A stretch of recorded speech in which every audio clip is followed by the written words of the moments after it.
Bayangkan kamu sedang menunggu uang hasil kerja keras selama 3 minggu, padahal deadline proyek sudah lewat 3 hari. Pagi itu kamu membuka email dan menemukan pesan singkat dari klien yang mengatakan, "Maaf, masih ada urusan internal, nanti dibayar." Detak jantungmu berdegup lebih cepat, bukan karena kegembiraan melainkan karena rasa cemas. Rasa cemas itu bukan sekadar menunggu uang, melainkan menunggu kepastian bahwa waktu yang kamu habiskan tidak menjadi sia-sia. Banyak freelancer di Indonesia pernah merasakan hal yang sama, dan itulah mengapa topik freelance dibayar telat. 6 aturan agar kerjaan tidak jadi rugi waktu dan uang menjadi sangat relevan.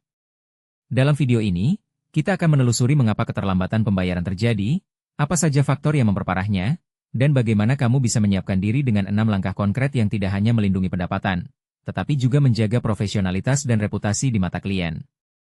Masalah keterlambatan pembayaran bukan sekadar soal uang yang belum masuk, melainkan tentang kepercayaan, alur kerja, dan manajemen risiko. Ketika pembayaran tertunda, kamu dipaksa menunda proyek lain, menyesuaikan cash flow, bahkan kadang harus mengorbankan kebutuhan pribadi. Dampaknya meluas ke kesehatan mental, menurunkan motivasi, dan pada akhirnya menurunkan kualitas output. Di sisi lain, klien yang tidak membayar tepat waktu juga menanggung konsekuensi. Mereka harus menunggu deliverable, kehilangan momentum bisnis, dan berisiko menurunkan reputasi mereka di komunitas freelancer. Kedua belah pihak berada dalam posisi yang tidak menguntungkan, sehingga penting untuk mengidentifikasi akar penyebabnya sebelum mencari solusi. Akar utama keterlambatan pembayaran biasanya berakar pada ketidaktegasan kontrak, kurangnya sistem administrasi, dan komunikasi yang tidak terstruktur. Tanpa kontrak yang memuat klausul pembayaran tepat waktu, klien merasa bebas menunda tanpa konsekuensi yang jelas. Begitu pula, ketika freelancer tidak mengirimkan invoice secara profesional, klien tidak memiliki dokumen resmi yang dapat diproses oleh tim keuangan mereka, sehingga proses pembayaran menjadi berlarut-larut. Tanpa deposit atau pembayaran muka, freelancer menanggung risiko penuh jika klien memutuskan untuk menunda atau bahkan membatalkan proyek. Selain itu, tanpa sistem pelacakan waktu dan progres kerja, tidak ada bukti objektif yang dapat menunjukkan bahwa pekerjaan telah selesai sesuai jadwal. Komunikasi yang tidak menegaskan konsekuensi keterlambatan membuat klien menganggap penundaan sebagai hal yang wajar, sementara freelancer tetap menunggu. Semua faktor ini saling memperkuat, menciptakan lingkaran setan yang sulit diputus tanpa adanya kerangka kerja yang terstruktur. Untuk memutuskan lingkaran tersebut, mari kita rangkum 6 aturan yang dapat menjadi fondasi perlindungan bagi setiap freelancer.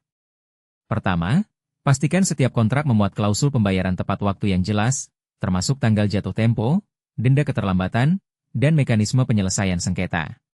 Kedua, setelah menyelesaikan pekerjaan, kirimkan invoice profesional secepatnya, lengkap dengan detail layanan, tarif, dan nomor referensi yang memudahkan klien memproses pembayaran. Ketiga, tetapkan deposit atau pembayaran muka sebelum memulai proyek, sehingga kamu tidak terjebak bekerja tanpa jaminan finansial.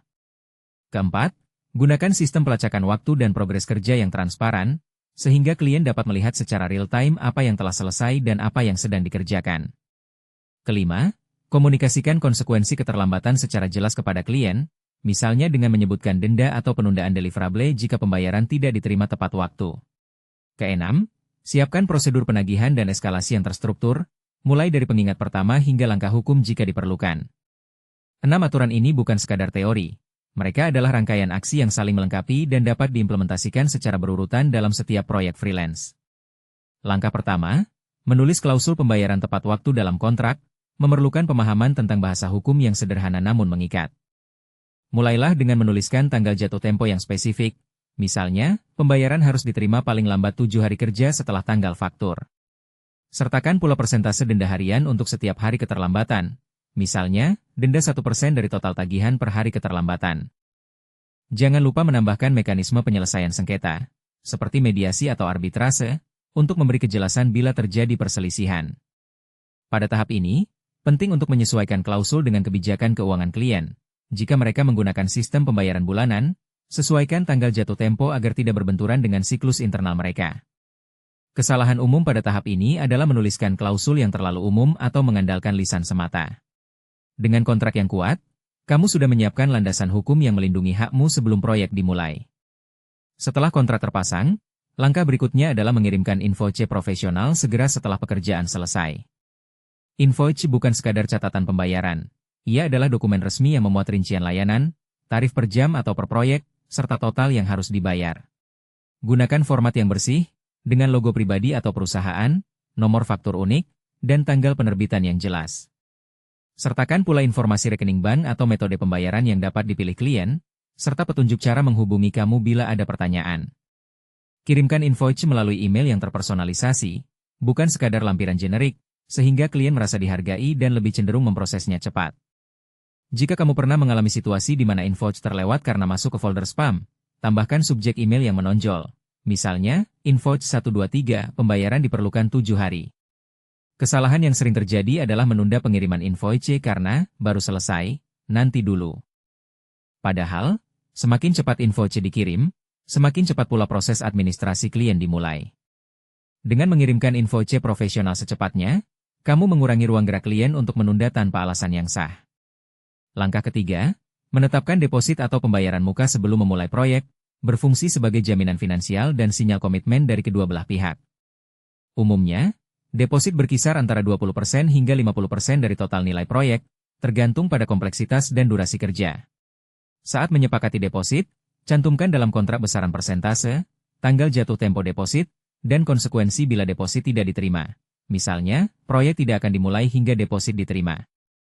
Praktik ini tidak hanya melindungi kamu dari risiko tidak dibayar, tetapi juga membantu mengatur cash flow sehingga kamu dapat membeli perangkat lunak atau sumber daya yang diperlukan tanpa harus menunggu pembayaran akhir. Kesalahan yang sering muncul adalah menunggu persetujuan deposit terlalu lama, sehingga klien menganggapnya tidak penting. Jika kamu pernah mengalami klien yang menunda deposit, kirimkan reminder singkat yang menekankan bahwa pekerjaan tidak dapat dimulai tanpa deposit, dan tawarkan opsi pembayaran via transfer atau e-wallet yang lebih cepat. Dengan deposit yang sudah masuk, kamu dapat memulai pekerjaan dengan tenang, mengetahui bahwa sebagian pendapatan sudah diamankan. Langkah keempat, mengimplementasikan sistem pelacakan waktu dan progres kerja, memberikan transparansi yang sangat dibutuhkan dalam hubungan freelancer klien. Setiap kali kamu menyelesaikan sebuah milestone, catat jam kerja, deskripsi tugas, dan statusnya. Bagikan laporan progres secara periodik, misalnya mingguan, kepada klien melalui email atau portal proyek. Dengan cara ini, klien dapat melihat bahwa pekerjaan berjalan sesuai rencana, dan kamu memiliki bukti konkret bila terjadi perselisihan tentang kualitas atau kuantitas pekerjaan.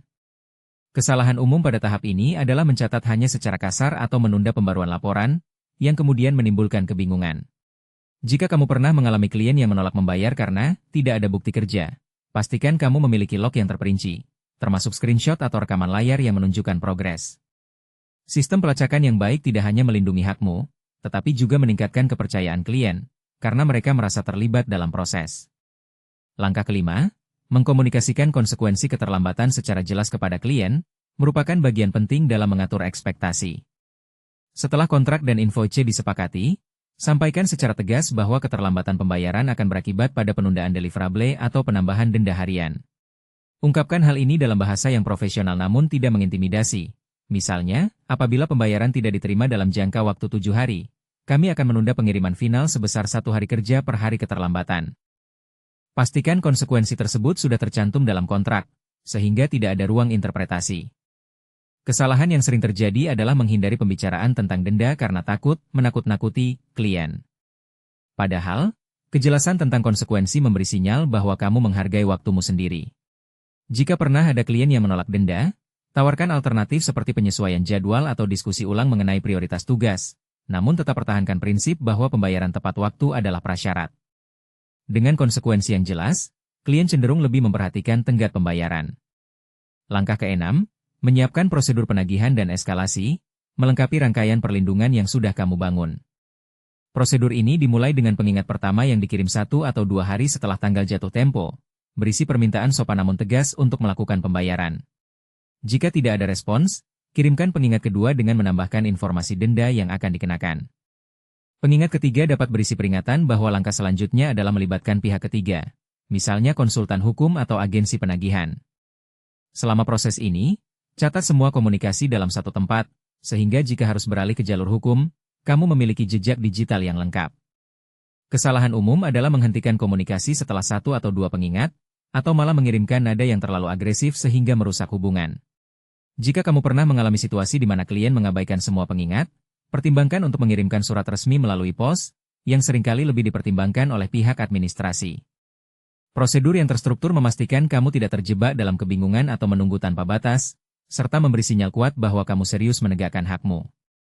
Setelah 6 aturan tersebut diimplementasikan, ada beberapa risiko yang tetap perlu diwaspadai. Salah satunya adalah klien yang memang memiliki masalah internal, seperti keterlambatan pembayaran dari pihak mereka sendiri, yang dapat memengaruhi kemampuan mereka membayar tepat waktu. Dalam kasus seperti ini, fleksibilitas menjadi kunci. Kamu dapat menawarkan opsi pembayaran bertahap, namun tetap mengaitkannya dengan progres yang terukur. Risiko lain adalah terlalu kaku menegakkan denda, yang dapat membuat klien merasa tertekan dan beralih ke freelancer lain. Oleh karena itu, penting untuk menyeimbangkan antara penegakan hak dan menjaga hubungan jangka panjang. Selalu evaluasi apakah denda yang diterapkan masih proporsional dengan nilai proyek, dan pertimbangkan untuk menyesuaikan persentase jika proyek berskala kecil. Menggunakan data historis dari proyek sebelumnya dapat membantu menentukan batas wajar, sehingga kamu tidak kehilangan peluang kerja karena kebijakan yang terlalu berat. Untuk mengukur efektivitas 6 aturan ini, kamu dapat memantau beberapa indikator utama. Pertama, tingkat keterlambatan pembayaran sebelum dan sesudah menerapkan aturan. Penurunan persentase keterlambatan menjadi indikator keberhasilan. Kedua, rata-rata waktu yang dibutuhkan untuk menerima pembayaran, yang seharusnya berkurang secara signifikan. Ketiga, jumlah sengketa atau penagihan yang harus masuk ke tahap eskalasi. Semakin sedikit, semakin baik. Keempat, kepuasan klien yang dapat diukur melalui feedback atau rating pada platform freelance, karena prosedur yang jelas seringkali meningkatkan kepercayaan mereka. Jika indikator-indikator tersebut tidak menunjukkan perbaikan, tinjau kembali masing-masing langkah. Apakah klausul kontrak sudah cukup tegas? Apakah invoice sudah dikirim tepat waktu? Atau apakah sistem pelacakan progres sudah cukup transparan? Perbaikan berkelanjutan menjadi kunci. Misalnya, jika pengingat pertama belum efektif, tambahkan notifikasi melalui pesan singkat selain email. Akhirnya, mari kita rangkum apa yang telah kita bahas. Keterlambatan pembayaran bukan takdir yang tak terhindarkan. Ia muncul dari kurangnya struktur, komunikasi, dan perlindungan administratif. Dengan menulis kontrak yang memuat klausul pembayaran tepat waktu, mengirimkan invoice profesional segera setelah selesai, menetapkan deposit sebelum memulai, menggunakan sistem pelacakan waktu yang transparan, mengkomunikasikan konsekuensi keterlambatan secara jelas, serta menyiapkan prosedur penagihan dan eskalasi yang terstruktur, kamu membangun fondasi yang kuat untuk melindungi pendapatan dan reputasimu. Implementasi setiap langkah memerlukan disiplin. Namun manfaatnya akan terasa dalam cash flow yang lebih stabil, hubungan klien yang lebih profesional, dan rasa tenang yang memungkinkan kamu fokus pada kualitas kerja. Coba terapkan 6 aturan ini pada proyek berikutnya, dan perhatikan perubahan yang terjadi. Jika kamu menemukan tantangan atau memiliki pengalaman menarik tentang cara mengatasi pembayaran telat, bagikan di kolom komentar. Diskusi bersama akan memperkaya pengetahuan kita semua, dan siapa tahu, solusi yang kamu temukan dapat membantu freelancer lain yang sedang berjuang. Terus tingkatkan praktikmu, tetap profesional, dan jangan biarkan keterlambatan menggerogoti impianmu. Terima kasih telah menonton, sampai jumpa di video selanjutnya. Intinya, jalankan langkah kecil ini secara konsisten supaya hasilnya benar-benar terasa dan perubahanmu tidak berhenti di tengah jalan. Kalau video ini ngebantu, subscribe sekarang, tekan like, tulis pendapatmu di kolom komentar, dan share ke temanmu biar makin banyak yang terbantu.